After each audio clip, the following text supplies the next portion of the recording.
Now, once the config button is pressed, we are in the configuration mode and we can start with the generic configuration information. As you can see here, you can choose the number of samples and the read interval of these samples. Right now, we have a default of 60 samples and a runtime of 8 hours.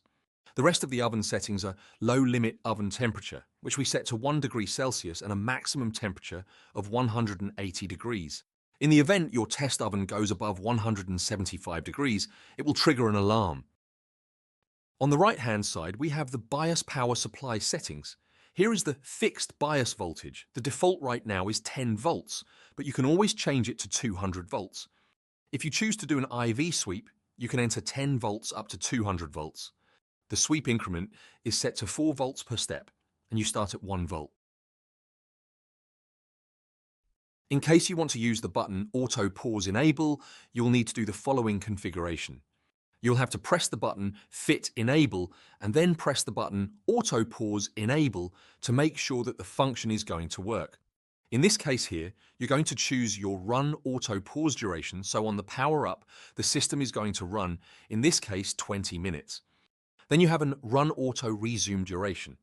The auto resume will be for 20 minutes, and it will cycle until the test run time is up.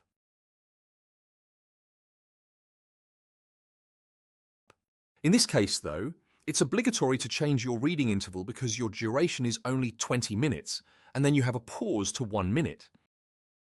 Once you set this, you're pretty much ready to go to the Fit Test mode, and you press the button Fit Test. And it's going to take you here, then you pick your component reference number in this section. Press the button Power On for the system to get ready for the test. And when everything is good, your reference information description and so forth is done, you press the button Test Start, and the test will start.